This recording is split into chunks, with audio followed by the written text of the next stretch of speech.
ৰঙিয়াৰ ২৭ নং ৰাষ্ট্ৰীয় ঘাইপথৰ উৰণীয়া সেতুত বৃহৎ ফাটৰ সৃষ্টি। সেতুৰ এফালে ফাটক্ৰমে ডাঙৰ হৈ মাটি খহি এটা অংশ ফোপোলা হৈ পৰিছে।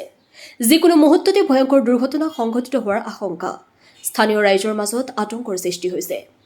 প্ৰতিদিনে হাজাৰ হাজাৰ বাহন চলাচল কৰা গুৰুত্বপূৰ্ণ পথটো এতিয়া বিপদজনক হৈ পৰিছে। চালক আৰু পথচাৰীয়ে ভয় আৰু শংকাৰ মাজতে পথটোৰে যাতায়াত কৰিবলৈ বাধ্য। ৰাষ্ট্ৰীয় ঘাইপথ প্ৰাধিকৰণে কোনো গুৰুত্ব নিদিয়াৰ অভিযোগ। NHAIৰ বেপেৰুৱা আচৰণে সচেতন মহলক অধিক চিন্তিত কৰি তুলিছে। সময়মতে ব্যৱস্থা গ্ৰহণ নকৰিলে জীৱন আৰু সম্পত্তিৰ ক্ষতি হোৱাৰ আশংকা। স্থানীয় ৰাইজে শীঘ্ৰে মেৰামতি কৰাৰ দাবী জনাইছে। সম্ভাৱ্য বিপদৰ পৰা ৰক্ষা কৰিবলৈ সংশ্লিষ্ট কৰ্তৃপক্ষক অবিলম্বে পদক্ষেপ লোৱাৰ আহ্বান। News desk AIN live.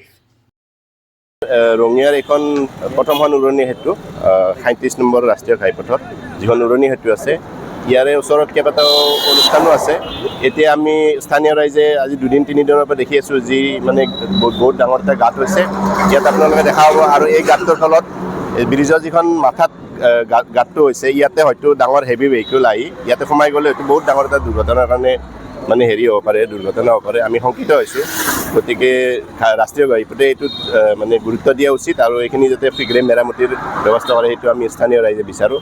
তথা ইয়াৰে ব্ৰিজখনৰ তলত যিখিনি অহা যোৱা স্থানীয় ৰাইজে অহা যোৱা এপ্ৰ'চ ৰাস্তা আছে বা ছাৰ্ভিচ ৰাস্তা আছে, সেইখিনি বহুত দুৰ্দশা আছে।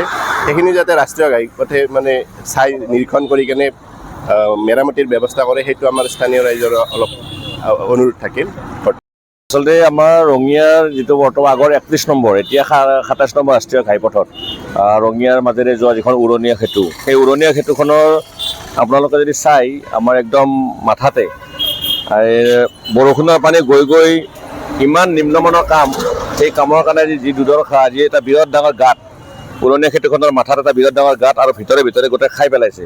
আৰু আপোনালোকে যদি দেখে, নিজে যদি স্বচক্ষু চাই দেখা পায়, এটা ভয়ংকৰ মৰণফান ইয়াত।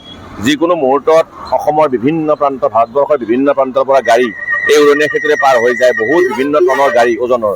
আৰু সেই গাড়ীবিলাক পাৰ হৈ যোৱাৰ পিছত যিকোনো মুহূৰ্তত ৰঙিয়াৰ এই উৰণীয়া সেতুৰ একদম মাথাত যিকোনো আপোনাৰ গাড়ীখন সোমাই যাব পাৰে। এটা নিশ্চিত দুৰ্ঘটনা যে আমি এটা বিপদৰ ফালে গৈ আছোঁ, তেনেকুৱা এটা দুৰ্ঘটনা আমি হ'ব বুলি এতিয়া ৰাইজে শংকা কৰিছে। ৰঙিয়া ৰাইজে, ময়ো ৰঙিয়াবাসী হিচাপে কৈছোঁ, যাতে তেনেকুৱা বিপদ আমাৰ নঘটক। সেই বিপদ যাতে, সেই বিপদৰ বাবে আমি হাত সাৰিব পাৰোঁ, তেনে এটা আশাৰে আমি আচলতে মই এই কথাখিনি ক'লোঁ। খুব দুখ লগা কণ্ডিশ্যন, কি ধৰণৰ কাম কৰিছে। মই বাৰু চৰকাৰৰ গাফিলতি বা তেনেকুৱা কথা নকওঁ, কিন্তু যোনে কামটো কৰিছে, বৰষুণৰ পানীত যদি ৰাষ্ট্ৰীয় ঘাইপথৰ দৰে এখন উৰণীয়া সেতু যদি দুৱাৰমুখটো মাটিৰে সহায় লৈ যায়, ইমান ডাঙৰ সুৰুঙা এটা ডাঙৰ এটা ফোপোলা স্বৰূপ কৰি থৈ গৈছে।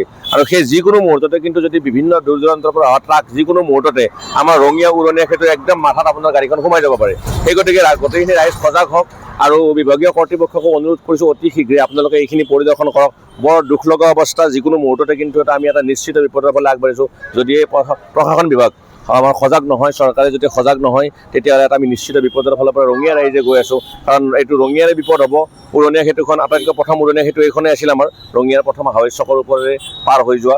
গতিকে এই উৰণীয়া সেতুখনত আপুনি যদি অৱস্থাটো চাই, এতিয়া আপোনালোকে দেখা পাব কেমেৰাত, এই যদি উৰণীয়া সেতুৰ যদি অৱস্থা চাই, বৰ দুখ লগা। মানে গোটেই মানে বৰষুণৰ পানীখিনি বৈ আহি মাটি এখান্দি লৈ গৈছে।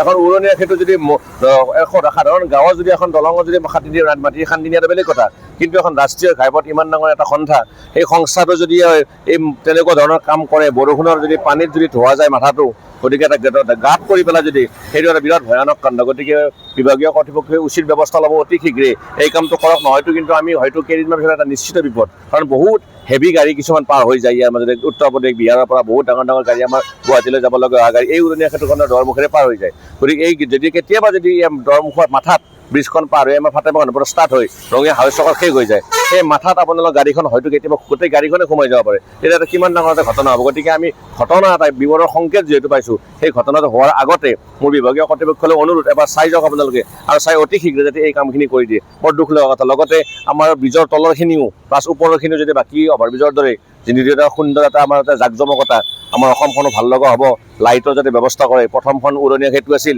চৰকাৰে কেতিয়া উদ্বোধন কৰে, এতিয়া 10-12 বছৰ আগত কি আছিল নাজানো, কিন্তু উদ্বোধন কৰি থৈ গুচি গ'ল, হঠাৎ গাড়ীখন পাছ কৰি দিলে।